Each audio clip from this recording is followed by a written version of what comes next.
Hello, everybody, and welcome to Fire and Pod, a House of the Dragon recap podcast, coming to you from Silent Podcast, where we are anything but silent.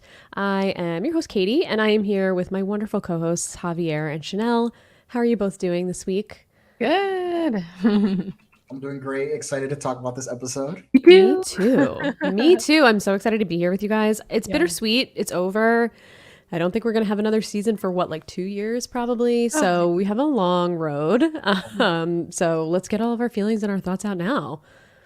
Yes, fully agreed. Maybe we'll get another spinoff, the Jon Snow spinoff or something next year. That's true. I think that's supposedly in development. I know, but it just takes so long, I feel like, to make these shows.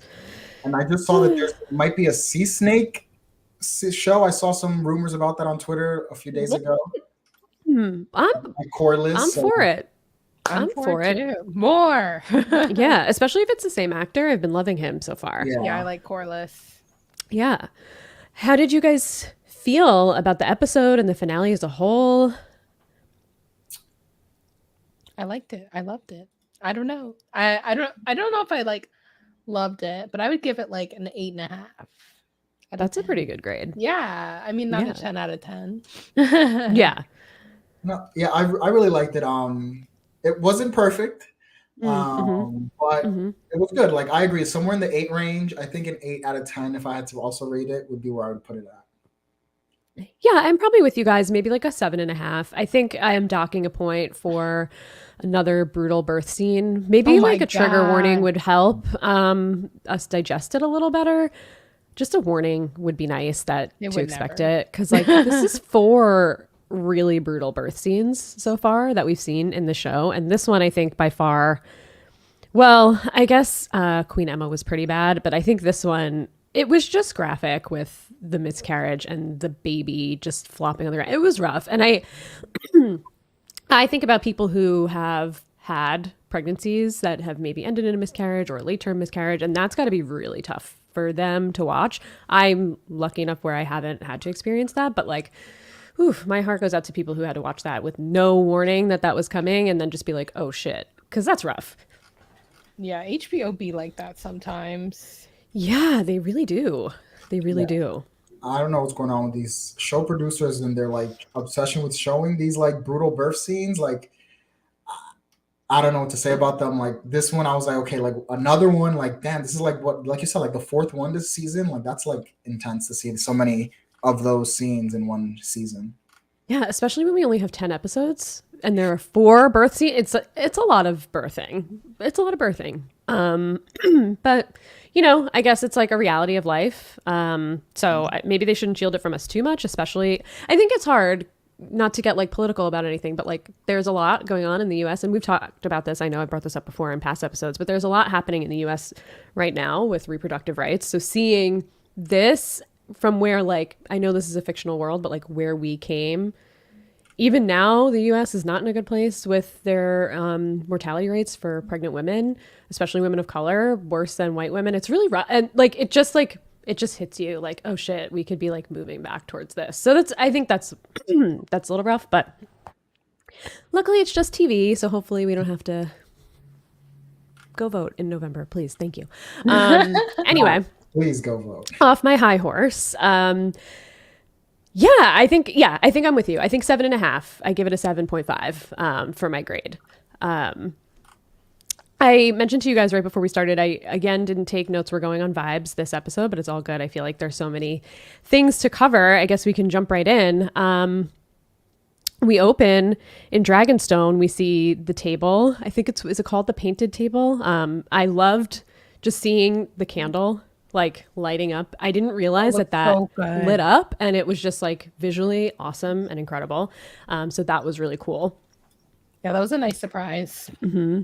Yeah, that was great. I was going to ask y'all, I remember when we first started this, we talked about the opening credits. Have they changed at all since the first episode? Since I know you two said you like watching them, and I was I'm not going to watch them. Honestly, I haven't watched this one. Yeah. I haven't watched. I feel they really got me in Game of Thrones, but since maybe I should have been paying more attention and seeing if they changed, but I haven't heard anybody say that they changed, so I assume that they didn't. it's not clear. Like the problem is with the Game of Thrones one, it was really clear what the territories were and stuff. Like it was very readable. You knew what was going on. This one, I like watched it and I'm like, where is what his name is? Right. And then I just skip. Same. Well, D in the chat says they changed, so now I have to go back and see. Have they been changing every week, or is it just the finale that they changed? D, do you know? Because maybe I've just been blowing it every week, skipping through. I actually watched, so this episode leaked, and I found out that it leaked on Friday, and then as soon as I heard that it leaked, I was like, well, we have to watch the leak because I don't want to get spoiled. And it was fine. It was like, there was some like production stuff that like editing maybe that they had to change, but I watched it again on Sunday and it was visually better, but I don't even remember if the leak had the credits. They got to change the song, I think. Maybe that's what it is. I'm just so used to hearing the song. It doesn't grab me. Yeah. Okay, so D says the blood goes into different children's symbols. Okay, that's interesting. And they change every week. Okay, so I'm going to have to go and watch all the credits. I need to go back and watch that. Yes. Before we talk next time and we do our final tier list, I'm going to watch the credits and we'll talk about that. We can talk about that. Yes. Exactly. Yeah. That's our homework. That's our homework. No, you guys can do it for me. It's okay. Yeah, we'll give you the Cliff Notes, Chanelle. Don't worry. So we opened the show with Rhaenys coming and giving the news. Well, actually, we opened the show, I think, with Rhaenyra talking to Lucerys, and he's just going through it. And I just feel so bad because it's so obvious that like things are not going to end well for him. Probably any of these kids, really. I mean, who knows? But him specifically, I feel like, I know you guys don't, I don't know actually if you watch Andor, but there is a character in Andor when you meet him, you're just like, oh, this guy's gonna die. Like, you know, when you could just tell, like, I felt like with Lucerys, it's just like something terrible is gonna happen to him, especially because it just felt like he was so sensitive and like a sweet little kid. Mm-hmm. And we hear him saying like, I don't want Driftmark. I can barely, you know, I get green sick anytime I step up the port. Like, I don't want it. I'm not perfect like you. And it's so sad where he ends up because you can tell he does it just to really like try and be strong and support his mom, and it just ends in such a tragedy. It's really, the foreshadowing is real, unfortunately. Yeah. Sadly. Yeah, no, I thought it was a really good scene. And yeah, like it just showed, for me, it also showed kind of like the difference in Rhaenyra as a parent compared to Alicent. Yes. Yes. Like, you can actually see that Rhaenyra really cares about these kids, and you don't really get that vibe with Alicent if she does or doesn't. But with Rhaenyra, you can clearly see like, these are my children. I want them to be the best they can be, and I want to push them, but I also love them. So you can definitely see the dichotomy between her and Alicent, which I really enjoy to see their different mothering styles. Yeah. So different. So different. Like, I feel like it's night and day. Like, Alicent, I don't even think she loves her children, honestly. Like, I didn't at all. No, I don't think so. I don't get that vibe. And I know we've kind of talked about it a little bit when we've talked about her, comparing her maybe a little bit to Cersei. And like Cersei, we knew that was like her one thing. She loved her children. And Alicent, we don't really get a sense that she really cares that much. I mean, she loves them out of like motherly duty, but it does feel like it's interesting to compare Rhaenyra and Alicent because at the beginning of the series, Rhaenyra was like, I don't want to have kids. I want to be on the battlefield. I don't want this. And she even said to Daemon in one of the like third or fourth episode that, you know, she didn't want to be used to just have children. And now she's really like come into such a place and kind of like took her own path to do it. Whereas Alicent did everything by the book, right? She did what she was supposed to do. She got married when she was young. She became queen because her father really pushed her into this scenario. She stayed with him forever. She did the path that was laid out for her. And she doesn't even like her kid. It's just like she's getting almost nothing out of it. It feels like she's doing this duty to these men in her life and she's just not getting anything from it. She has these kids that it doesn't seem like she cares about. They're awful. I mean, Helena seems okay, but doesn't really seem like she has a connection with her mother. It's just sad for Alicent, I think. And I think they're making her a little bit sympathetic for the viewer. But it's interesting when you compare her to Rhaenyra because it's almost like you would expect Rhaenyra to turn out like Alicent, where it's kind of like the opposite. Yeah, totally. Yeah, I feel like Rhaenyra, like if if all this like crazy stuff wasn't just going on in the background, is actually would make an excellent queen if it just like you just left her alone and let her do her thing. Like, you know what I mean? Mhm. Like even when she was talking to Jace, right, as like a mother, she was like very like strong, like, listen, I was just like this. It took time. I will teach you. Don't worry about it. Like it really calmed him down. You know what I Yep. mean? But like she's just like very, well, there's instances where she's not level headed. I feel like she's grown since then, though. Like I Yeah, feel like she's definitely. really grown into the role and gotten older and knows her duty and knows what she needs to do. Like feel like her father taught her well for the most Hmm. part, and she's much stronger than him, so she would rule much better than him. I think at the end of the day. Um, I totally agree.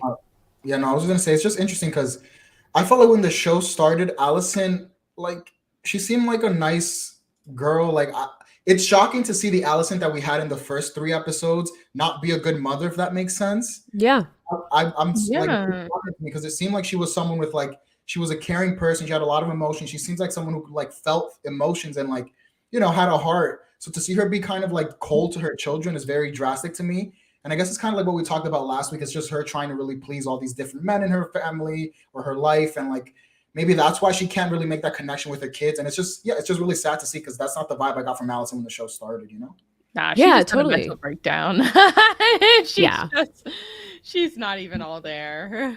No, and it feels like she had that breakdown in what was that, like episode 7 where she Yeah. slashed Rhaenyra, and then it seems like they got really into the faith and the 7, and maybe that calmed her down a little bit, but it still doesn't make her like this motherly figure that we expect. It's like almost like she's just going through the motions that she feels like she has to do. Yeah. And Javier, totally agree with you. It almost feels like the Rhaenyra path and like the Allison path kind of like crossed in the middle. Like you would expect Rhaenyra to be more like, I have these fucking kids. Like I never wanted these kids, but she's such a good mother. And Allison, who's been on this path to do this for her whole life, is kind of just like, ugh, my kids. Yeah. It's really interesting. So from there, we get Rhaenys coming in and breaking the news about our beloved Viserys, who has passed. I feel like give everybody a minute to mourn Viserys. I get it. There's like really big drama going on in King's Landing. You've been usurped. I totally get it. But like, that's her dad. That's Daemon's brother. Like, can we get a minute to, at least can we get a minute to mourn Viserys? Like, no one cares. I'm so upset for him. Maybe it's different back then, but I don't know. I feel bad. Never got a funeral that we saw. Yeah, as we talked about last week, big Viserys fan. They didn't even again, they didn't give it a moment of like, give me a moment of silence, give me something here. Don't just jump into, Yeah. all right, Allison took over, blah, blah, blah, XYZ, XYZ. Like, Yeah. yeah, come on. Some Yeah. compassion. Some compassion. Right. Or at least just be like, you should sit down for this because I have a lot of info to give you. But no, it was just like, your dad's dead and also Aegon's king and they're coming for you. So just so you know, it was a Let me lot. unload all the things on you. Yeah. Let me take out my list. Okay, here's my update. Yeah, it was a lot. But yeah, Damon immediately I thought was really interesting where he's like, how did he die? And he was slain or whatever. And I'm like, you literally just saw him, half of his He face was is missing. literally dead. He was basically dead when you were talking to him. Why are you surprised by this? It almost felt like he just wanted a reason To start the get war. it. Yep.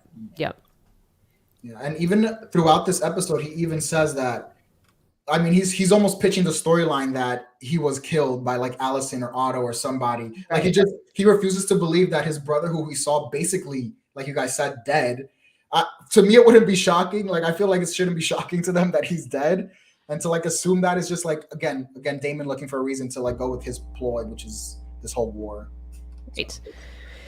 Yeah, and I wonder what Damon's motivation is, right? And we see it a lot throughout the episode where I can't really explain a lot of Damon's actions. I don't know if it feels like he just feels like himself as a soldier and wants to go to war and defend his family's name and honor, or if it's that he feels slighted because he didn't get, and I know we're kind of going a little bit out of order, I'm just jumping ahead a bit, but if he wasn't filled in on Aegon's prophecy, like I don't really know Damon's kind of like MO here and his motivations. Like I don't know if you guys have any thoughts, but he's little, he reverts for sure back to the Damon that we saw back in early in the season, where it seemed like we saw some growth from him after he, I don't know, murdered his first wife.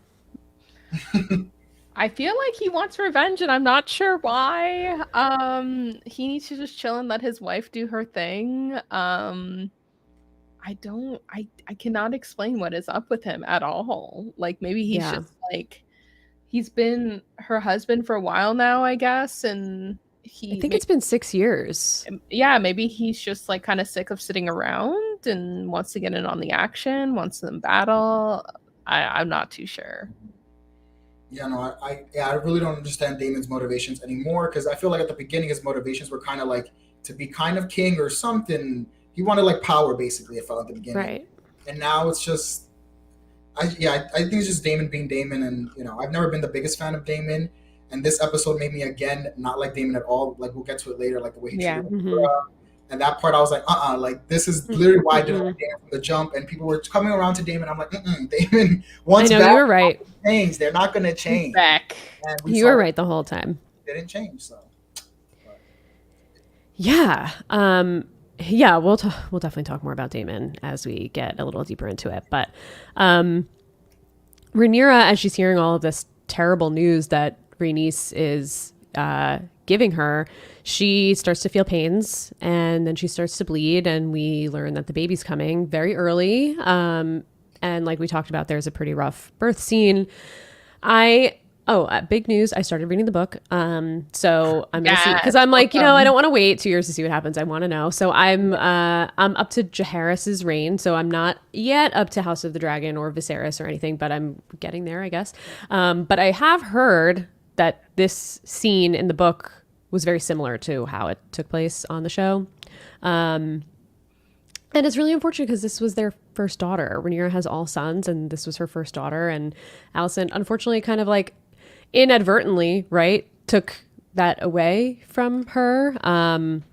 And just like the amount that Rhaenyra is going through in this episode and handling it with such poise and such grace is truly just a testament to how much she's grown. I mean, we saw her like have a hissy fit on Aegon's name day and then like spend the night in the woods with Kristen Cole, incel Kristen Cole.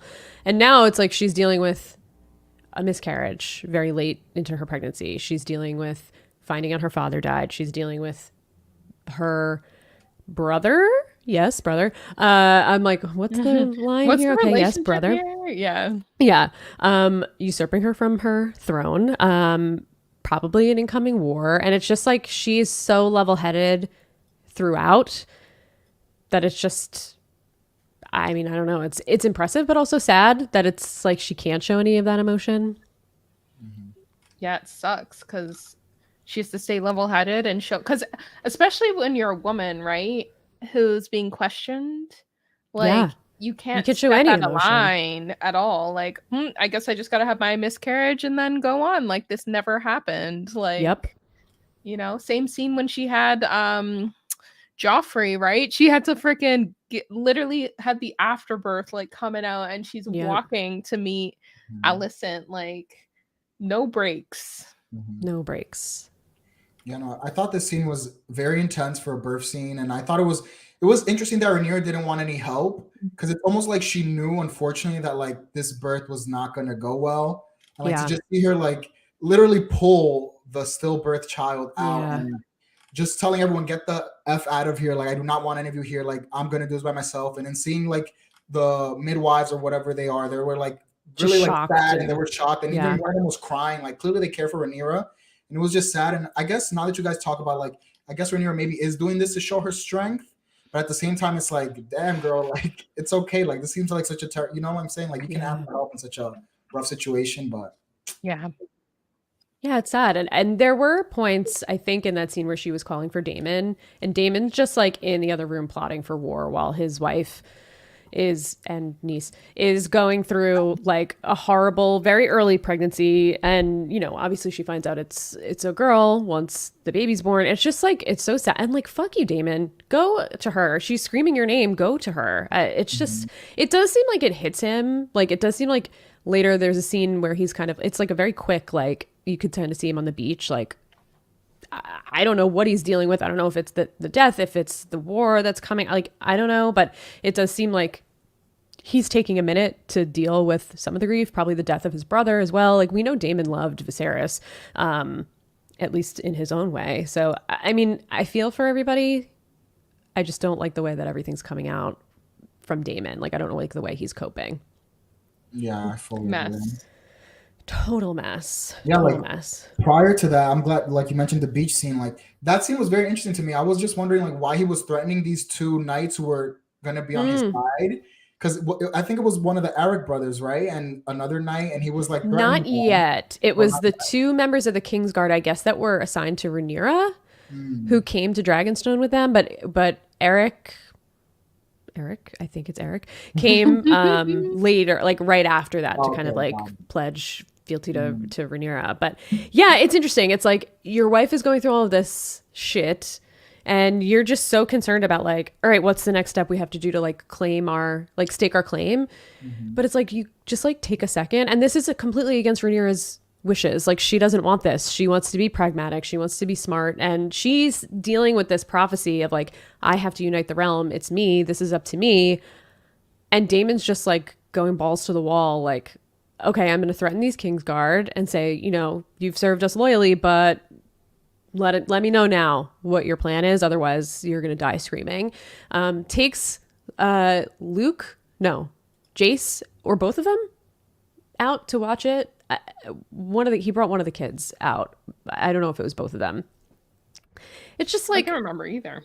Yeah, me neither. Yeah, I know Jace was there. I think, I don't remember if Luke was there, but it's just like, take a second, dude. This isn't, you don't need to do this. So from there, we see Rhaenyra. It almost seems like she's prepping the body of her baby, like herself almost. And we see her, that's where she really is able to like show some emotion. And even that's a quick scene, show some emotion and have a little bit of a, like just a break in her really strong show that she's giving everybody, like her show of strength in a moment alone, which is just like, again, to your point, Chanelle, it's like you have to mourn by yourself, because Exactly. you have to hold it all together as a woman. Otherwise people think you're like hysterical. It's a bummer. And we see the funeral, and that's when Eric comes and brings,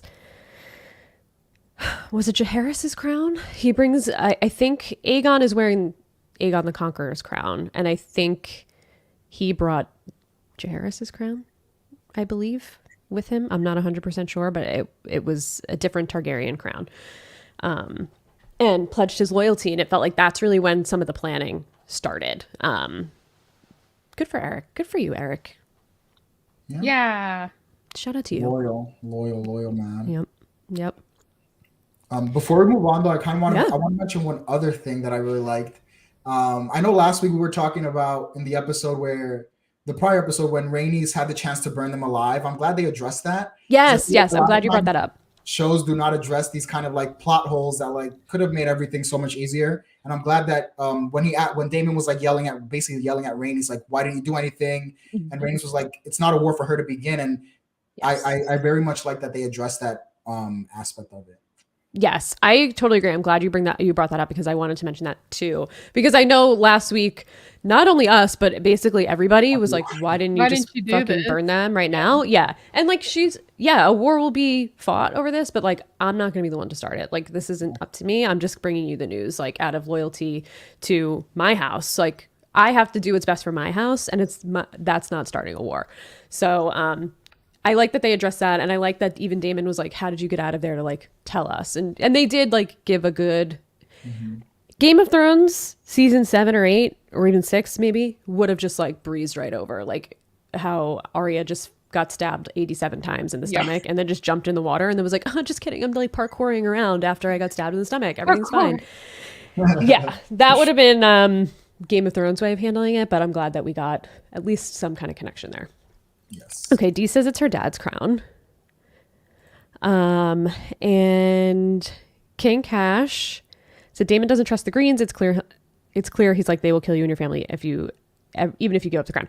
Yes, it's true. And like, it almost feels like I'm glad King Cash brought that up, because it almost feels like the way that Otto has spoken to Alicent and like drilled in this thought that like Rhaenyra is going to murder your family because they have a claimant to the throne. Like, obviously she wouldn't do that. We have no indication that she was planning on murdering any of those kids. Like, No. she was going to let them live. And, you know, Otto was so stuck in the patriarchy and stuck like, nope, this is the heir and we have to make this whole plan. It almost feels like Daemon is the same, right? Where he like just has not trusted Otto from the beginning, and that's just been his mindset from the start, and even said to Viserys, like, make me hand, like, I'm, you know, this guy's like super ambitious, whatever, like only looking out for himself, which he was right. Maybe Daemon should have been hand, I don't know. Or maybe, I don't know, Rhaenyra. That's what I want to say to Viserys. Like, that's where I think he really blew it. Why not just make Rhaenyra your hand? Yep. Could have avoided a lot of this. A lot. If never, you could have never brought Otto back either. That would have been helpful. Right. Like, once, I don't know, Lionel Strong was just murdered by his son, make Rhaenyra your hand and give her an opportunity to like get her feet wet with ruling. Yeah, prove herself. Right. Mess. She could have learned Total so much. mess. Yeah. I mean, that would have been one area where like, you know, maybe you don't need to please everybody. Just like do the right thing. King Cash also said if your granddaughters are getting married into that family, it's your war, which is totally true. She kind of chose her side, right? In episode 7, like you pledged your children or your grandchildren to marry Rhaenyra's children. You're on the side of the blacks now, whether you like it or not. But yeah, so seems like the war planning starts after Eric gets there. They're all around the table, and it's just all of these men just telling Rhaenyra what to do, basically. And she's just kind of sitting there, and she's really taking it all in, and she's being pragmatic about the situation. And she's just like, I don't know if it's at this part or right after this, where she's like, I'm not gonna, I don't want to be the queen of the ashes, basically, which we've heard before from Daenerys. And then Daenerys was the one that made it the ashes. Yeah, made it the ashes. But she has this other thing in the back of her head about the prophecy, right? She doesn't want to go against what Viserys said, and she's keeping that in the back of her mind that she has to hold the realm together. And this whole time Rhaenys is there, and she has like such a smirk on her face. I don't know if you guys like noticed her smirking, but it was pretty good. You could tell she was pleased with what she was seeing from Rhaenyra. And she even says later when she loved it. And even when, you know, Corlys is back later, she's like, all of these men are pushing her to war, and she's the only one that's resisting. Like, she's, you know, she's doing the right thing. But Otto comes, and we get almost a replay of the scene that we had in episode 2 when Daemon stole the dragon egg, and they have that standoff on the bridge at Dragonstone.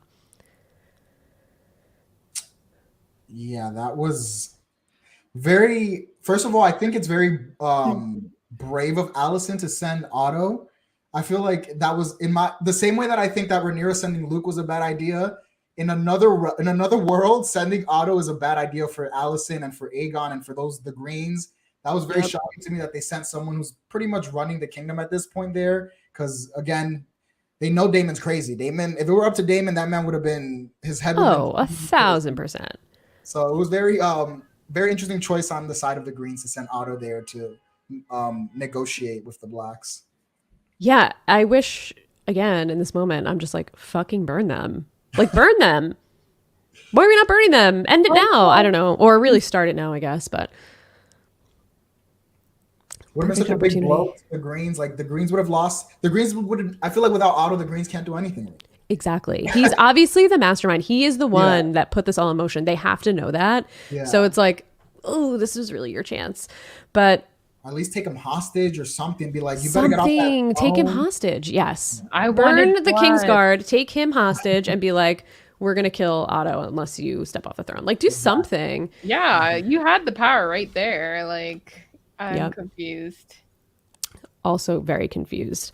But she's pretty much like, you're a traitor. And he's like, actually, he's explaining their plan, basically. Aegon's wearing the Conqueror's crown. He's holding the Conqueror's sword. He got sworn in, whatever, like, and we're also going to every house that swore to you, and we're trying to offer them something. So, like, as far as the realm is concerned, like, he's the rightful heir. Sorry. Which again, I'm like, Rhaenyra, why did you leave King's Landing? Like, you should have just Yeah. stayed. As much as like they made it horrible for you, you needed to be there because I don't think It was too easy for them. made it way too easy. I think it would have happened or something similar would have happened, but maybe not. Like, maybe they wouldn't have carried it out. Yeah, Yeah. literally the same day that Viserys died, they did it. Maybe they would have waited a bit longer, or Right. something would have been Right. different. Exactly. Yeah, it's I don't know, could have, should have, would have, I guess, with a lot of these Targaryens here. But she takes his Hand of the King pin off. She throws it in the ocean. She calls him a traitor, and he's pretty much like, "We're willing to give you a really good deal. Like, we'll take your kids with Daemon, and we'll make them squires, and I forget what he said. Lucerys will be Lord of Driftmark. I forget what he said about Jace. I don't know if you guys remember, but he made an offer for there. We'll let you have rightful ruler of Dragonstone. Jace would inherit, right? Dragonstone? Right. Jace would inherit Dragonstone. Yes. After Rhaenyra. That's right. I don't know if I would have trusted this. I don't know what you guys think, if they were being legit or not, or if this is Alicent's influence over Aegon to say like, no, we're not going to kill this entire family. I don't know what you guys think, if this was a real offer or not. I feel like it might have been a real offer because like I think they're trying to keep the dragons away, basically. Like, stay away from us.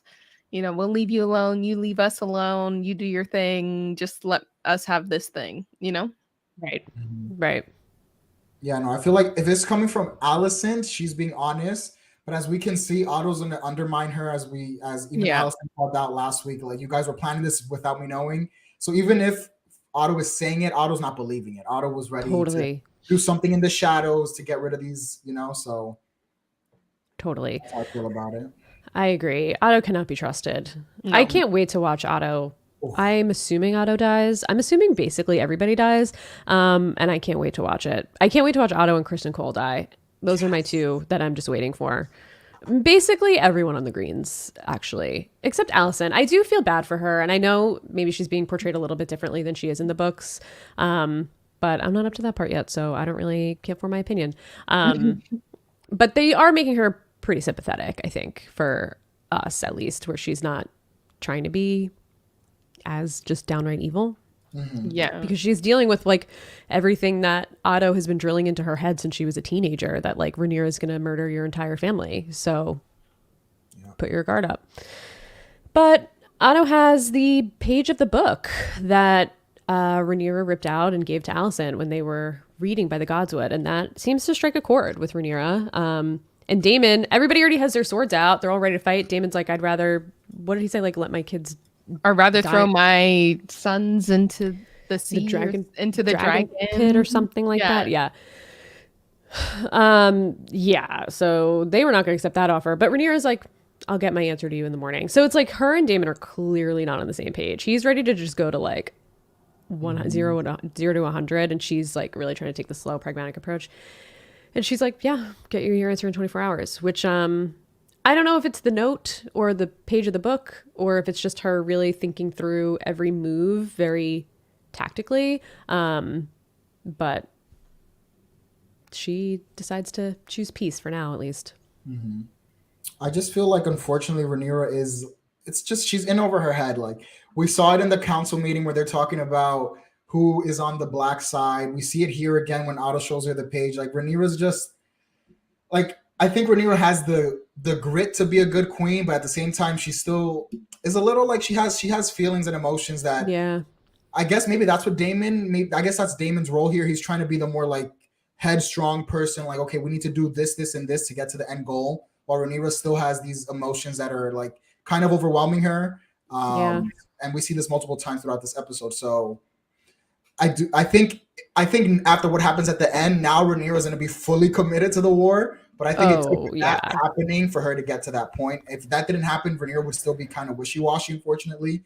But that's like her nature. She tries to, just like her father, she tries to be this peaceful, good person, etc. So yeah, it seems like she's really learned a lot from Viserys, and has taken on some of his, back in Game of Thrones days, maybe not the best leader. Maybe you have to be quicker to act. But I think in like today's age in real life, like I think Viserys would be a good, maybe people would be annoyed that he didn't go far enough in one direction, but like he would be a good leader of and would be able to keep people happy. You know what I mean? Like I think he's democratic in a non-democratic society. So people just saw him as weak because he wanted to hear all sides. And I think she's kind of taking that on. I mean, she kind of learned from him, right?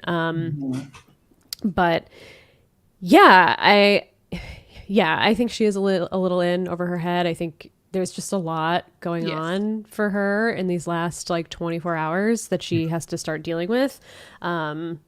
Especially like coming off of that dinner, right? Like she leaves the dinner thinking her and Allison are going to maybe get in a better place. She's going to go back to King's Landing on Dragonback. Like things might be okay. And now, oh, nope. You've actually just been usurped from your throne and everything is like turning into madness around you. Everything is awful. Everything is awful. Everything is awful. It's only going to get worse. It's only going to get worse. But yeah, I think it was interesting hearing Daemon list off all of the dragons because like it just felt like he's been thinking about this for a really long time. Like he knew. He's got a plan laid out. We have all these dragons. These are the unclaimed dragons. We don't, but they don't have riders. They don't have dragon riders, which is a problem. Let's go grab the feral dragons, you know? Yeah, I'm really interested to see what's going to go on with that. Yeah, which is basically what Dave in one scene later on, he's basically doing that. He's like down in the pit looking for dragons, basically, which is brave man. I'll give him that. Very brave. King Cash agrees with us. How you don't take Otto prisoner until you have an answer is crazy. And it's true. I mean, you have to take some kind of... Otto gets away with everything. Otto's sitting there talking to the White Worm last week, and she says to him, you have to get rid of these children fighting pits where they fight to the death. And he's like, yeah, we'll think about it. And she's like, that's good enough for me. Just take the king. And now it's like, you guys are traitors. You're here on our soil and we have a dragon standing right here that could light up your whole Kingsguard and then we could take you hostage. You know what? You could just go back. Just go back to King's Landing. We'll get you an hour. We'll get you an answer tomorrow. It's all good. What are you doing? What's with this man? It's wild. Lucky. Like, I feel like Rhaenyra's side is not, they need leverage and they're not doing it. And we see it later on when she sends the kids there. They're not sending them with any reason for these people, for like other factions to want to support you other than you're saying it. Like, that's not enough. A word is not enough. You need to give people incentive. You know, they're not incentivizing people to want to support them. So taking Otto would be a major incentive in this situation. But. Yep. Yeah, she's a little in over her head, I think, for sure. We do see the group talking about war, and you know, Daemon kind of comes at her pretty hard in that meeting, and she's just like, clear the room, which was such like a boss ass move. I loved that she was just like, let me check you really quick. Get the hell out. Yeah, clear the room. And she tries to have a discussion with Daemon because he's just pushing for war when like they just don't have a good strategy. They would probably lose. It's a really emotional reaction. And they're alone in the room at Dragonstone, and she basically says like, well, Aegon's dream, like we have to hold the realm together, you know, like the war from the north. And he's just like, what are you talking about? And she's like, didn't he tell you, you know, like, and he grabs her by the throat. It's not great. And he basically says like, you know, dreaming didn't get us to be kings, dragons did. And it's such like a interesting juxtaposition, right? Because when Viserys told Rhaenyra in episode 1 about the prophecy, he pretty much was like, we should have never messed with the dragons. Like they're a power that's like too great for us. He knows like the power that those dragons have, and he's heard the history of what's happened to the realm at the hands of dragons, especially during Aegon's conquest. And, you know, he rode a dragon. He rode Balerion, I believe, who was Aegon the Conqueror's dragon, the Black Dread. And I don't know the full story, and I don't know, Chanelle, if you know the story around why he stopped riding the dragon, if it was just that the dragon died and he never bonded with another, or he just like rode it a couple of times and was like, oh, this is a power that's like way too great for me, and shouldn't mess with it. But it seemed like he was not put off by the dragons, but not as like obsessed with dragons as everyone else. Like he saw the destruction, knew what the destruction was. But Daemon, on the other hand, is like the total opposite and is just like, we have dragons made us kings. Like we're going to fuck them up, basically.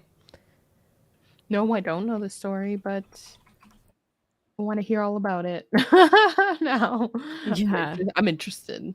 I'm interested too. Mhm. I What mean, did you guys think about this scene as a whole? Sorry, go ahead, Javier. no, I was just in that the question you just asked is what I was in to Yeah. talk about, like this scene Yeah, great. in general. So first of all, I really feel bad for Rhaenyra. Rhaenyra has just lost a child. She learned her father's dead. She learns Allison backstab her. Damon wasn't there when the baby died, and now Damon chokes you. Like Rhaenyra cannot catch a break this episode. Like I was like, what is going on here? Like, can one human please do something nice for Rhaenyra?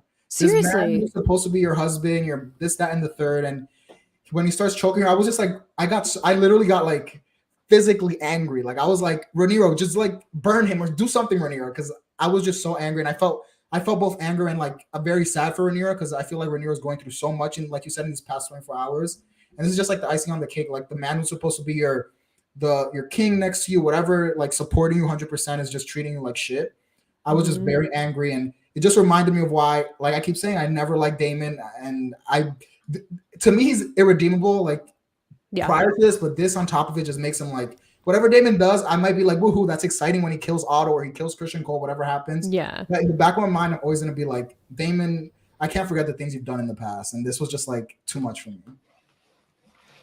Yeah. What do you think, Chanelle? I feel like he's like I don't know. I feel like he feels like he's lost control. Like I feel like before it was fine because they were both kind of just equals and being married and whatever, and now she's gotten just a little bit more power than him, and he doesn't love it. I feel like he loves to be in control of things. He loves to prove like he's the man. This is proven all throughout the season where he always wants the upper hand. He always wants to prove that he's this person in charge, right? And he's lost it. And then when she said, oh well, the real war is in the north, blah blah blah blah, and then she had that like, oh, he didn't tell you, like that. I was like, did you want to set him off? Like, I'm confused why you did that. Like, that you knew that would happen. Yeah, I think that really got him. Yeah, I do not think he was happy about that because Damon was the heir. Yes. For a long time until Rhaenyra was named heir. It was Damon pretty much, because I think they would have chosen Damon over Rhaenyra because she's a woman. So the fact that Viserys, the night that he named Rhaenyra heir, told her, but Damon was heir for the entire time Viserys was king up until that moment, and he never knew, just showed that like Damon was never truly trusted and with that information, and whether it's that he wouldn't have listened to it or cared or wouldn't have held the secret or wouldn't have taken it seriously or just wasn't trusted in general to be able to hold the realm together. Like it just shows, I think from Rhaenyra's perspective too, like that just cements like my father really wanted me to hold this and be the one. Like he saw in me that I could hold the realm together, where like he never saw that in Damon. And Damon probably realized that too. Like, oh, I never had a shot. Like I was never taken seriously. I never had a shot. And it feels like Damon, to me at least, thrives in war and fighting and chaos and showing his power. And Rhaenyra just like will not allow him to take the lead, and she shouldn't. She's the queen. He's not the king. Like that's just not how it works. Like she's the ruler, and it almost feels like he married her. Do I think he cares for her? Yes, but it does feel like he married her out of like, well, she's gonna be the queen, so like I'll be able to kind of like run the show behind the scenes, and she's not allowing it to happen. Damon sucks. Yeah, it frustrates me so much. The men in this show are trash, except for Corlys and Viserys. Even Corlys is trash. Let's be real. He fucking disappeared for how long? It's true. I know, but he kind of owned up. He owned up. Yeah, we learned he actually did. He didn't just go to like fight a useless war. His wins were actually important. So yeah, but he didn't have to go personally. Fair. No, yeah, he could have set some squads, like went to visit, like whatever. He didn't have to go the whole time. Right. It's true. Yeah, I mean, let's talk about it. So we see Corlys. He's awake. He's alive. Yay. I'm really happy. I thought he was going to die. I did not think he was going to survive. He's in bed. Rhaenys is sleeping, kind of just watching over him. And he's like, oh, I've had men killed for falling asleep on their watch or whatever. And she's pissed for the exact reason, Chanelle, that you said. He left her. He abandoned her. The realm is in war now. Like, shit's going crazy. Everybody's dead. Her kids are dead. His brother's dead. Like, Viserys is dead. Everybody's dead. And, you know, it's funny when she breaks the news to Corlys about his brother. She's like, oh, you know, that's not all. Your brother's also dead. Daemon took his head off because he questioned the legitimacy of Rhaenyra's son. And even Corlys is like, I was like just led by his own ambition is like his downfall. He didn't even seem to like, at first he was like, my brother. And then he was just like, well, what are you going to do? I thought that was kind of funny. Yeah. No. I literally wrote down what he said. He wrote, heedless ambition has always been a Valyrian weakness. I was like, oh, Viserys knows the tea. Like, he knows what his people are like, what his family's like. He wasn't even shocked. He was like, okay, that makes sense. Like, Yep. I thought it was obviously it's not funny that his brother's dead, but the way he handled it, I think was a little comedic to me. It was like, okay, he knows what's going on here. Yeah. I'm with you 100%. But he kind of is like, you know what? You're right. I made a mistake. I'm fighting these wars for nothing. Let's just get out of here. Let's go to across the narrow sea. Let's go live alone together and just like live out the rest of our days in peace. And we've done enough fighting. Like, let's just go. Like, this is their war. Let them deal with it. And it's almost like they kind of switched sides, right? Like, Rhaenys in the past has been very much like, well, we can't. Well, I guess it isn't really like they switched sides. Like, she didn't really want to be involved in, like, she was concerned about Laenor, being engaged to Rhaenyra because, like, he'll never be safe and there's going to be war. And she kind of was like, kind of like backing away from it. And he was just like, no, everything's gonna be fine. Like, it'll be great. And now it's like, he wants to leave. And she's kind of like, well, we kind of have to stay because your grandchildren have a claim to the throne. All of these things are going to happen. And he's just like, yeah, but Rhaenyra like ruins everything she touches. And she's like, actually, she's been the only one that's been not trying to send us into a war that's going to kill everybody around them with dragons and everything else. Like, all of these men are trying to push her to war, and she's the only one that's pushing back and wants to deal with this in peace, pretty much. And he seems to be like surprised and impressed by that. And we can see that Rhaenys obviously is. We've seen her little like smirks in the background this whole episode. She's just kind of like watching. She's like on the beach watching. She's in the war room watching. And now, we get to hear her true feelings. I saw a TikTok where it was like someone just took the shots of her just like smiling, and it was like, oh, Auntie Rainey just like acting like a proud aunt in the background or whatever, and I was dying. Those shots were really funny. I mean, they were probably unintentionally funny, but like, yeah. No, I thought they were amazing. And I have multiple in my notes of like, every time Rhaenys smiled, I wrote it down. And at this point, I wrote, Rhaenys looks like a proud mom. Like, whatever she sees Rhaenyra like standing up, like when Rhaenyra was crowned, she was smirking. When they mentioned Melis, she was like, hold on, who's talking about? Yes, when Daemon was like, we have Melis, and she was like, what? Who said that? It was very right. But yeah, I really love this, like, Rhaenys whole smirks, and I'm very happy the character that this season is ending with Rhaenys as. That's a character that I've always wanted. I mentioned earlier in the podcast and a few episodes ago that like I wanted Rhaenys to like support Rhaenyra and want like a woman on the throne too, because she had lost that. And I feel like we're finally getting that, and that just makes me very happy that at least one character on the show has grown for me to like really like them, because a lot of them have fallen off the cliff. Let's just to say.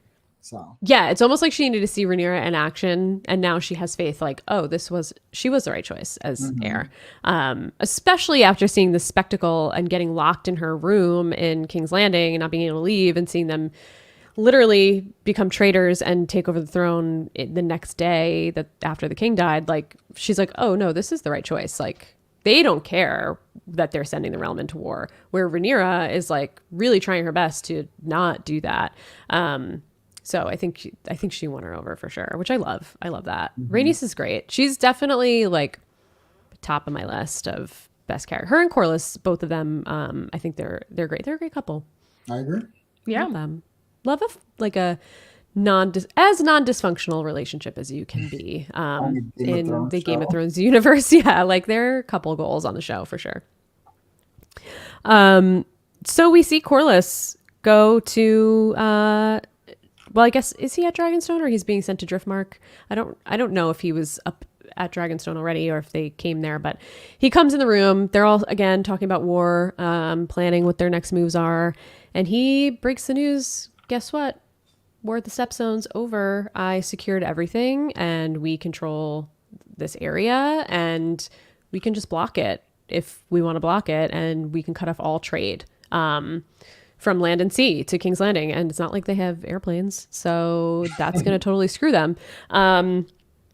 Daemon, notably not here. They're asking, this is after he chokes Rhaenyra. And they're like, you know, he's like, where's Daemon? She said, the prince had to deal with a different matter, which like, not great. You would think he would be there planning the war. I don't know do you guys think that she kind of banned him from the room? Do you think that he just went off and did his own thing with the dragons? What do you guys think led to Daemon not being there? Well, first of all, I think he's annoyed with Rhaenyra, so that's one reason for him not to be there. And yeah, I think he just went to plan his war because I feel like that's what it's going to be. It's going to be a lot of like the future season is going to be a lot of like Rhaenyra, like Daemon saying we should do this, and Rhaenyra saying no, we shouldn't do that. So I think Daemon's just getting a head start in like planning. He's thinking about all the like I feel like Daemon's actually like I don't know if they write a lot on this show. It doesn't seem like they do, but Daemon would be the one like, okay, we're going to go here, we're going to do that. And I feel like that's what Daemon is off doing in the sidelines. So you think it was his choice to not be there, or do you think Rhaenyra was like, no, I think it was his choice. Yeah, I think it was his choice ultimately. Yeah. This news from Corlys seems to spark new life into Rhaenyra. Like, it's like, oh, this is actually a tactic that could work. Like, it's not fully attacking everyone, but we have oaths from these houses. We should check in on those. We can cut off all of the trade into King's Landing, which would really leave them desperate. If we need to attack, we can surround King's Landing, whatever. We have a plan now. We have a plan. And she seems like she's into it. So she's like, all right, let's secure these allies that we have. It's the Starks, the Baratheons, and another house that I didn't write down, but there are a few houses that have pledged to her. So she wants to just double check. And her sweet children are like, let us go. We want to go. Let us go. And she's like, and they're like, no, like we want to go, whatever. Eventually she gives in, and as soon as this was happening, I was like, this is a terrible idea. Like, you're sending the heir to the throne and your other son, who's literally a baby, basically, away on their dragons. It doesn't seem like it's going to end well. And Rhaenys is like, I'll go patrol the Narrow Sea or whatever right now to make sure that, you know, nothing comes through. Like, we're going to block it. I'll patrol it on my dragon. Me and Meleys will go. Did you guys feel at this moment this was it? Or was it like the next moment where very sadly Luke and Rhaenyra were like rubbing each other's hands? I was like, oh, forget it. This is going to end in tragedy. Like, this kid's going to fucking die. I felt it. I knew he was going to die. Yeah. I just wasn't sure if it was like in that moment or not, or what was going to go down. The way he died was not similar to the books, I believe, either. So I think it was like worse. I'm not at that part, but from what I've looked forward, and I have a lot of friends who've read the book, so we've been kind of analyzing. They've been kind of going over like the book versus whatever, and they said it's like a lot worse. Also in the books, just a little side note, there's no like better side because it's like different maesters or something writing on the side, which is really nice. So I kind of want to get a bit further, but yeah, I just knew as soon as I saw that big dragon, I was like, well, this has been nice. Poor kid. This is rough. She sends Lucerys to Storm's End and is like, oh, you know, they'll should give you a warm welcome. Everything will be great. Just, you know, remind him of his father's oath that he pledged to me. Jace goes to to Winterfell to I don't remember the Stark's name, but I guess he's a young king of the North. or Lord of Winterfell. I guess he's not the King of the North right now, but yeah, it's doesn't feel like this is gonna go well.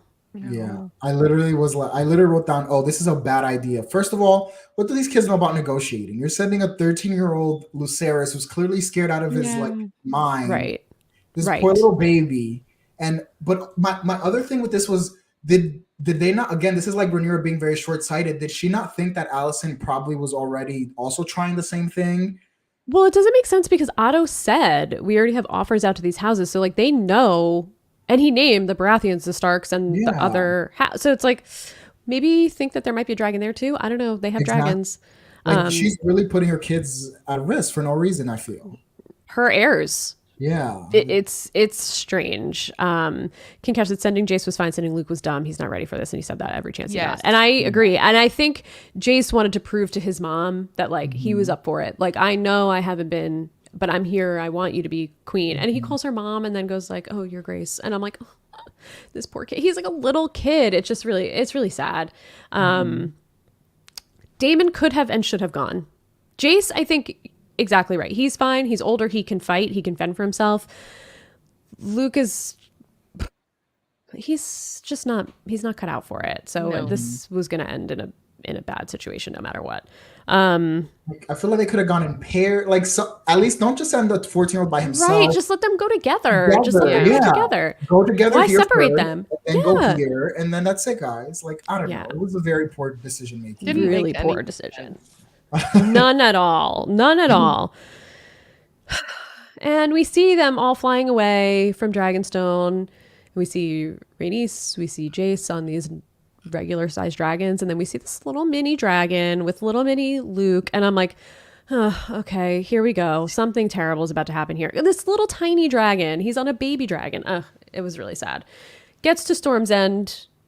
He lands with his little dragon, and then you just see big ass Vhagar in the background. And like, Luke, get back on that dragon and get the fuck out of there and drive home and say, hey, mom, I went, and guess what? Vhagar's there already with Aemon. So like, I think we're a little late. Maybe you should go or someone else should go, but like, this isn't a good call. But no, he stayed and he did his duty. It was rough. I was just, when I saw Vhagar, I like gasped. I was like, me too. I was like, oh my God. Like, he is huge. I mean, the size. So big. The way that they portrayed him. Yes. It's like he was bigger than the buildings. It felt like he was so big. If I were Luke, I would have been like, I'm sorry. Like, this is not okay. I'm not doing this. I'm not doing it. I'm just not. No. In the storm, and it was literally raining, like dark, and no. Everything about this is like, maybe I shouldn't stay here. Maybe I should just go home and come back tomorrow. I don't know. Yeah, like this doesn't seem like this is going to be a good situation. But he goes, he does it anyway. Yeah, this is rough.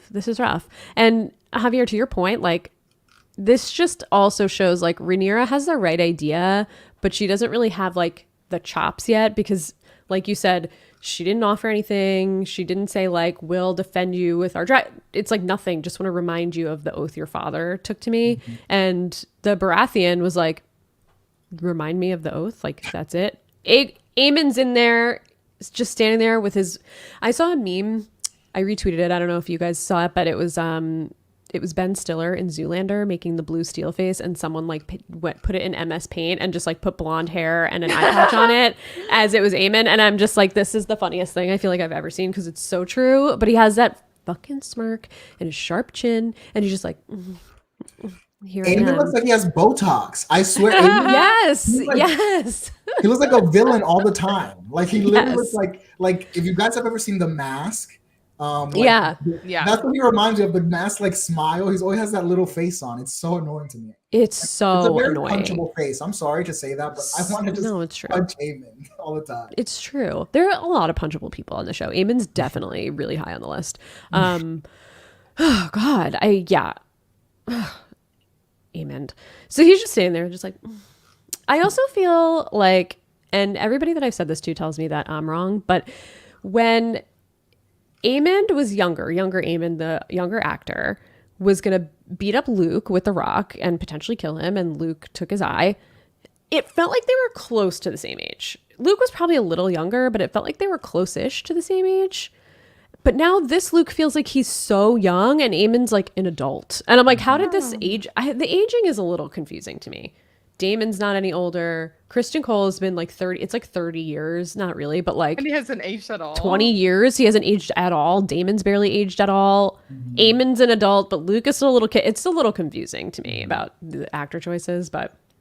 Yeah, I feel like Aemon looks older than Aegon too. Yes, I agree. I totally agree. Maybe it's the Botox, but yeah, maybe it is the Botox. It's the Botox. So he looks older than Aegon. It's so weird to me. Yeah, it is. I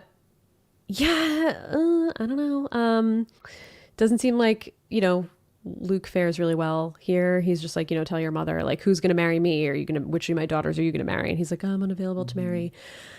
So he goes and leaves to give the news to his mom, like, you're going to have to do better than that, basically. And Aemon's like, hey, wait, you owe me your eye. And he's like, what? Yeah. And then he takes off this was kind of cool, takes off his eye patch and he has a sapphire in his eye. And it's like, it looks like it's glowing. And I was like, well, you look cooler than if you had two eyes. Like, you shouldn't even be mad about this. You got a huge ass dragon out of it and you have a cool kind of sapphire eye. Like, that's cool.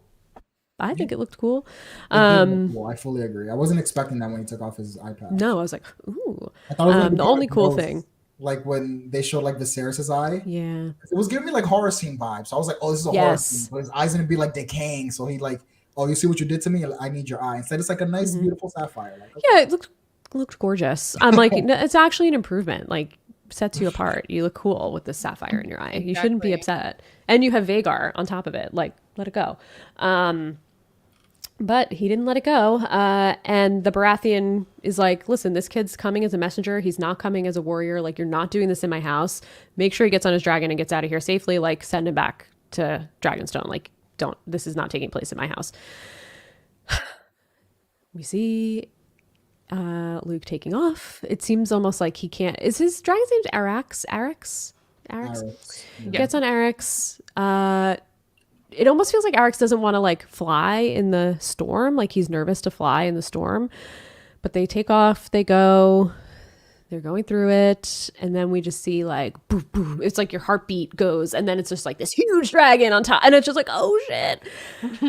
And then I was like, oh no, it's all happening. This is all happening. This is the worst scenario possible. And like, there's Aemon being like, hello, yoo-hoo. Don't forget about me. You owe me your eye. And I really do feel like Aemon was messing with him. Like, I didn't think he intended on, maybe he would have taken his eye. I don't disagree, but it does feel like he really was trying to scare him and like bully him a little bit. And it just goes to show like, these dragons are not to be messed with. They have minds of their own. They're not toys. And these teenage boys, one of these teenage boys is treating him like a toy and the other one just wants to get out of there. Like, Luke didn't do anything. He didn't provoke anything, but Arrax felt threatened and sends fire at Vhagar, which like, Arrax, use your eyes. This is a huge, this dragon is way bigger than you. Like, I don't know what you're thinking here. I don't know how dragons think, but like, not a good move. And Luke is like, Arrax, no, like, we gotta get out of here. And Vhagar starts going back at him. And even Aemon is like, Vhagar, no, like, you can't. And they just cannot control. Like, these dragons have a mind of their own. They cannot control them. Rough. Mess. Total mess. I could not believe how big that dragon was compared to like, hello.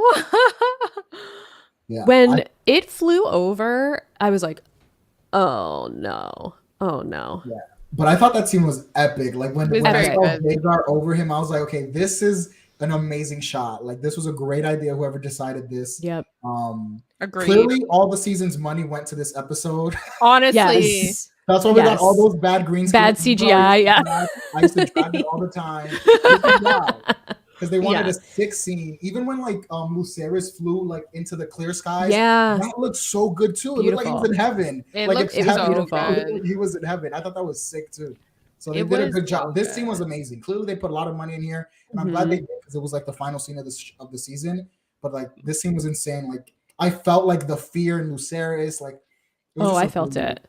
I was watching like, yes, exactly. I was like, oh no, it's not gonna happen. And then he escaped. I'm like, oh, it's not gonna happen. It And I was went like, no, down. this is too good to Well, be when true. he escaped the clouds, I was like, keep flying. Like, why are Yeah. you stopping? Keep going. And even just like when he went in between those two, I don't know if they were rocks or Nice. buildings or whatever, those cliffs, like, I was like, stay down there. Yeah, Like, Vagar just can't get you chill. down. Just stay in there. Like, you're good. He'll leave. Just stay. I mean, maybe he would have torched him, but like, I don't know. But it was a beautiful scene. It was, the tension was extremely high. I was like covering my face the whole time. And then when Eric's, hit him with the fire. I mean, that was before they got out of the clouds, but I was just like, oh no, this is terrible. And then maybe I was like, oh, maybe Aemond like got Vagar under control, and then just like whoop, nope, snapped right in Never half. Vagar mind. comes out, just chomp, one bite, breaks Arix into pieces. Lucerys, I don't know if he fell or got eaten, but it was just a mess. It was horrible. It was absolutely like crazy. Yes, I love this scene. I loved the shadowy scene, like Yeah. that eerie vibe.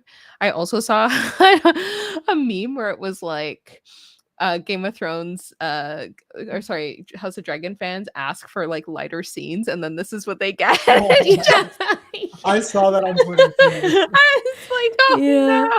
no. Oh, the memes have been so good for this episode. I Yes. swear to God. There were some really good memes.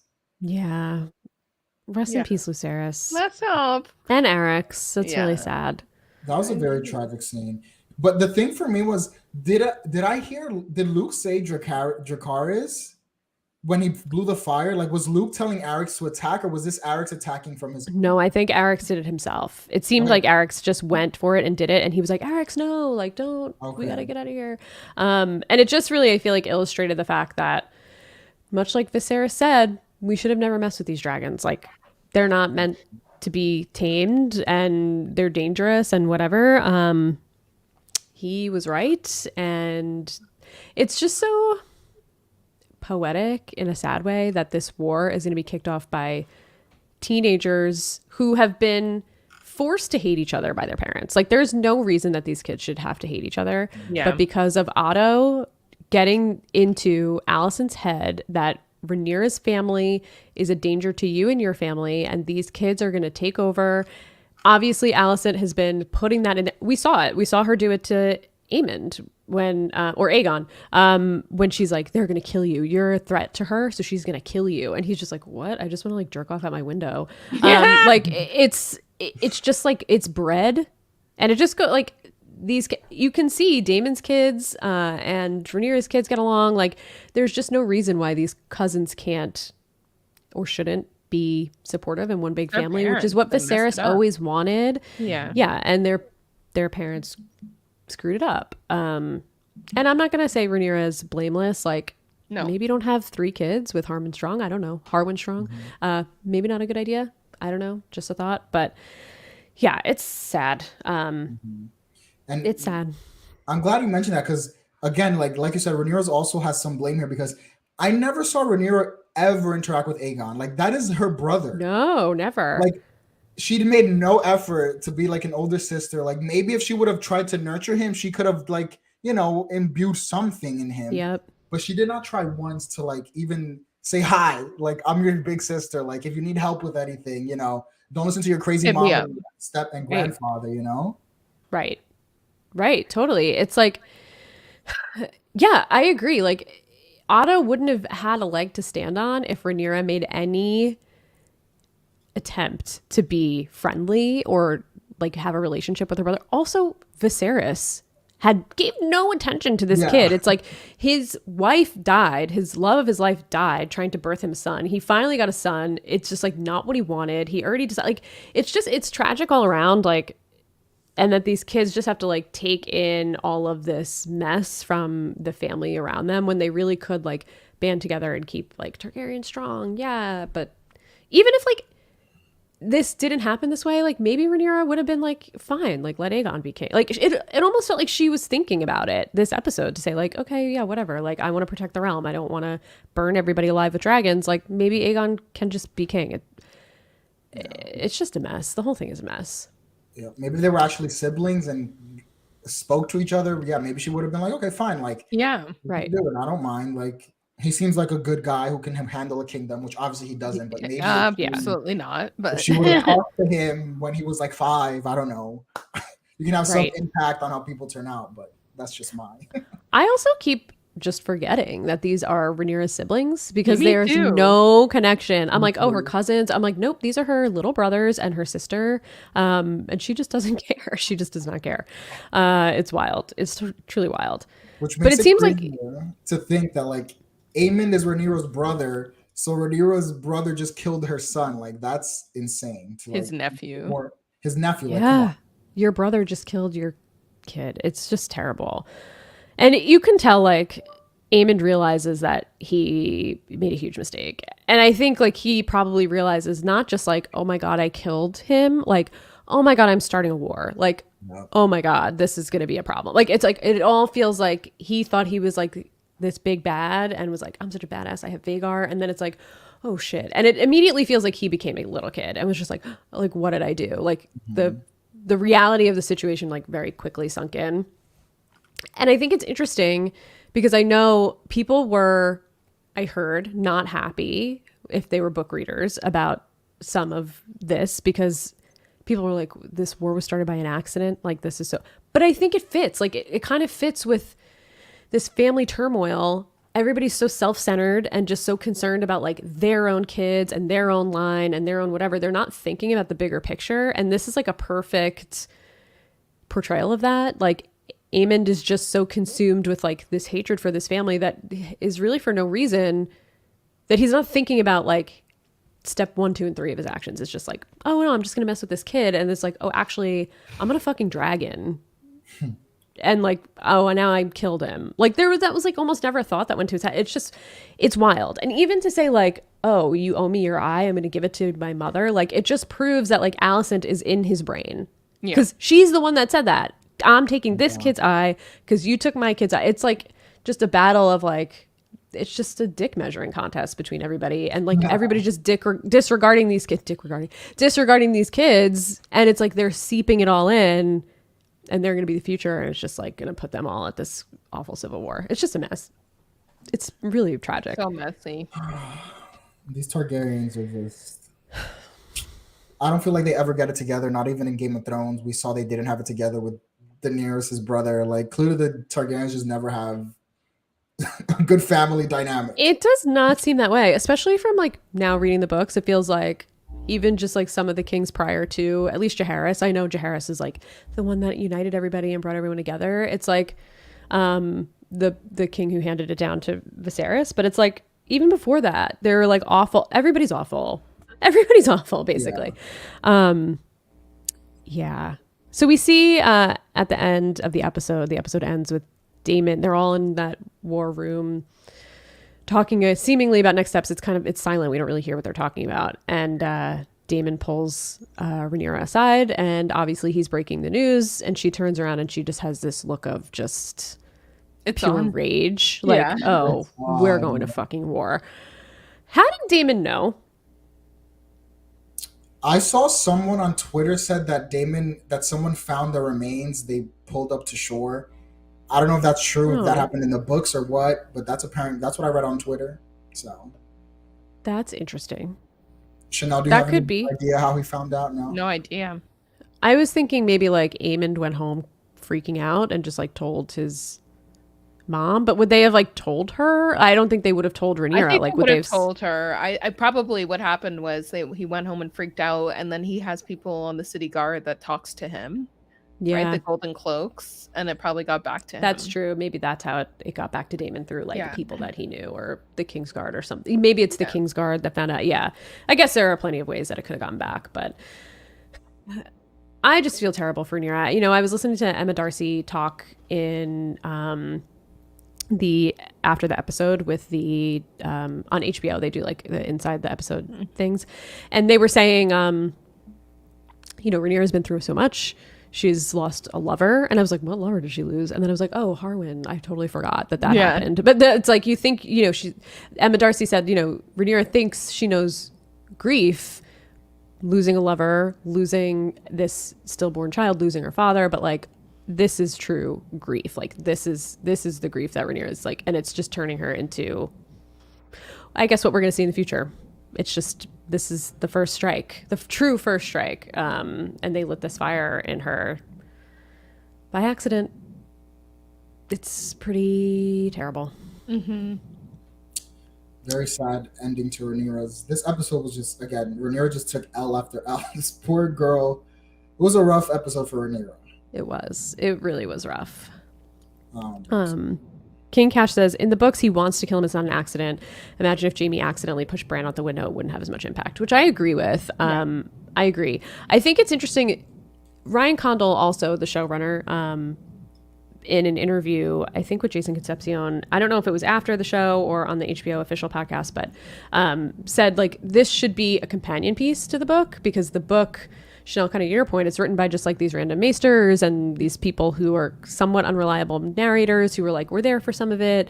Even in some of like the older stories around like Aegon the Conqueror, it's like, yeah, well, the tales say that blah, blah, blah, but like, we'll never know. And I'm like, oh, okay. So we just like truly, you're not going to tell us what actually happened here. It's like, oh, there's a rumor that this person killed this person, but we'll just never know what actually happened. I'm like, oh, okay. But yeah, it just, I like that he said that, because it seems like he's like very much a book reader and is very ingrained in the history. And it feels like he's like, you know, these people weren't actually there, and now we're showing like maybe the truth or maybe another side of it, where like everybody thought these people were so horrible, but it actually really was just an accident that some kids were messing around with. So I think it's an interesting twist for sure. And I think, you know, for people who are maybe frustrated by Alicent, because I think in the book it seems like she at least has a little more agency than she does in the show. That's one thing I think I'm a little frustrated by, is that Alicent truly feels like she has literally no agency in this show whatsoever. Like any decision that she makes, it's like, well, we were going to make that decision anyway, so we don't actually need you, or like that bums me out. And I kind of wish we saw her, maybe we will in season 2, who knows, but just more like act on her own will rather than like to please all the people around her. Yeah, totally. Yeah. Any thoughts about what we might see in next season? Anything you hope we see? War. Definitely war. Definitely death. I want some a flashbacks. lot of it. I want some flashbacks because I want some of the younger actors to Me come too. back. I would love Patty to come back. Yes, bring us Patty. We love Patty. I would love to see like some of the like in between. Like I'd love to see like how Rhaenyra and the frig is his first name? Strong Sir Sir Harwin, like how that formed. I'd love to see, you know, the kids growing up, like why are the kids like that? Like why are they Why are you like this? little Yeah, why are you Yeah. like this? Yeah, why are you like this? I want to see more of like you know, the daughter's visions. Like I want to see more. Yeah. So like, you know, I'm hoping for a bit more flashbacks to add some filler and things like that. But yeah, it's gonna be war the whole time. Yeah.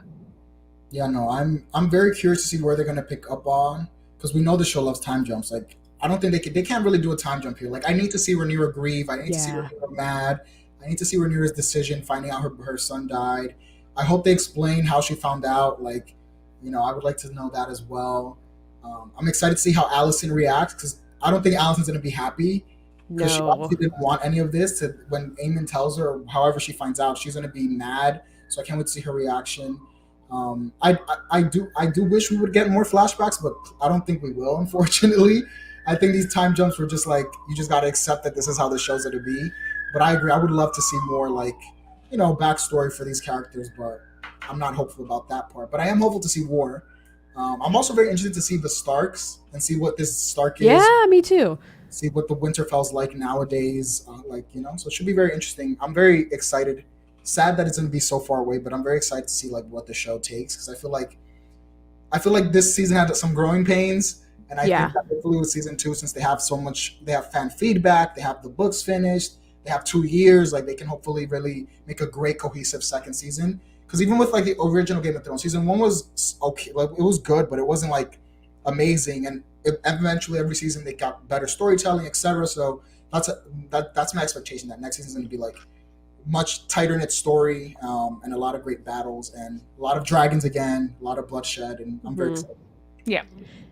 Yeah, and I hope at least for next season, they had a huge budget, but I hope they kind of just give them like free reign to like, I want to see, to your point, Winterfell, like in the throes of it all, like in this like peak time, not that it's like not peak when Joffrey's king, but like, you know, I just want to see all those houses that we're so familiar with in a different era. Like, I think that's going to be really interesting. I think I want to see the world expanded a little bit more, which it feels like we're going to do because we've been so centered around just this one family and just only King's Landing. Well, two families, I guess, the High Towers as well. But I hope that we do expand Westeros a little bit more and see more. I had a thought. Oh, one question I did want to ask you, because for me, it does feel like this was almost like a prologue, and then this episode, the last two episodes were like, okay, now the show's starting. Like, it almost feels like this was just like, here's the prequel to the prequel. We're just going to give you some quick background. And now the show is like really about to go. And now I'm just like, oh, we're ending and we're not going to see what happens for 2 years. But we're like, well, this is like, we're really getting started. Are you happy with the decision of the time jumps? Do you kind of wish we just spent the whole first season with like the younger actors or the older actors? Like, do you feel like maybe flashbacks would have done it instead of like these huge time jumps? Or do you feel like the pacing and just the jump through time worked for you? Because part of me, I'm like, I don't know that I would have stayed interested in the whole season of the young actors, but same time I kind of do. Like, I don't feel like I have a connection to Rhaenyra's kids yet. I don't really feel like I know much of anything about Aemond or Aegon or Helena, like other than what we've seen. I would like to know more and feel more connected. Like, Lucerys is obviously the one that we spent the most time with and got to know, but like even this episode, it felt like we got a meaningful scene with him saying, you know, I'm not like you, I'm not perfect. And then just for him to die like an hour later, it's kind of just like, ooh, maybe we could have gotten that scene like a week ago, 2 weeks ago. I don't know. Just like give us something to feel more invested. It just feels a little rushed in some ways to me, but I'm happy with it. Like, overall, I'm happy with it. But I'm curious what you guys think. I'm gonna trust the process. That's fair. Optimism, Chanelle. I'm gonna trust the process, even though I trust no one. I've been waiting for the last book for, I don't know, 13 years or something. It's like never that. coming. It's never coming. He said he's 2/3 of the way done. Yeah, okay, I believe.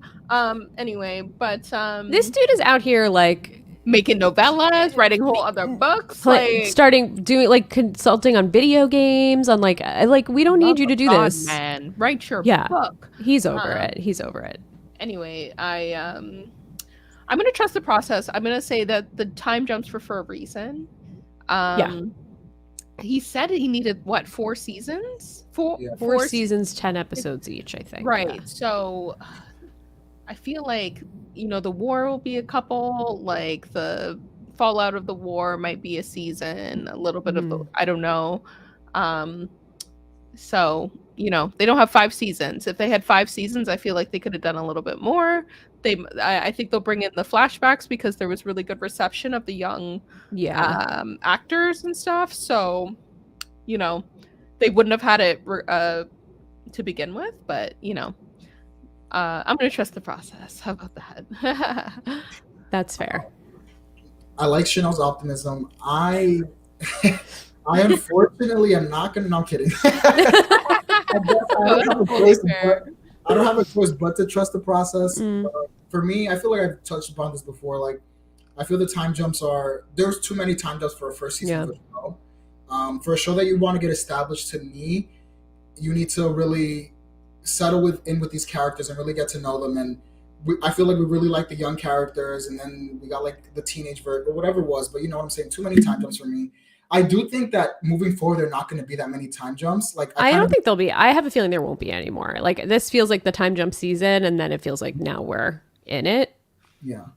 That's the mindset that you said, that this first season is like a prologue. That's like what I think. I think this first season was all to build up to the start of the Dance of the Dragons, and now from here on out, we're gonna have more condensed seasons, because that's kind of like, I feel, what the meat of. I mean, I never read the books, but that's in my mind what the meat of these books are about. Like, what happens to the Targaryens during this big fight with all the dragons, how all the dragons disappear, et cetera, et cetera. So I do think that we're going to get more condensed seasons moving forward, and I'm really excited for that. And I hope that, we cut off the time jumps. I hope Chanel's right. I would love to see the kids again. I'd love to see Viserys again. I hope we get a few flashbacks. But yeah, please no more time jumps. And if they are like just 6 months, don't give me like 6-year time jumps. Yeah, for real.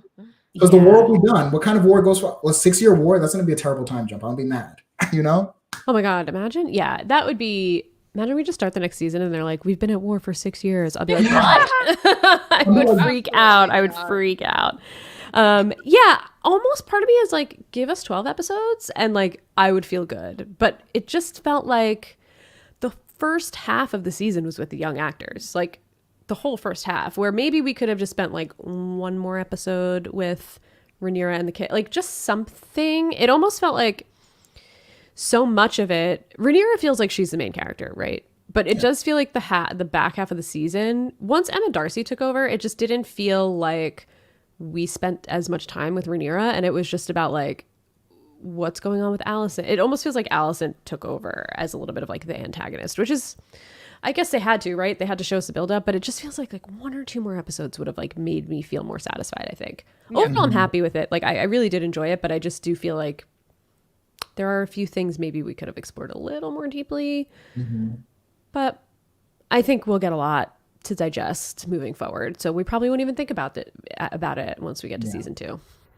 That's fair. I agree. I fully agree. Yeah. Well, this is it. It's over. Any final thoughts?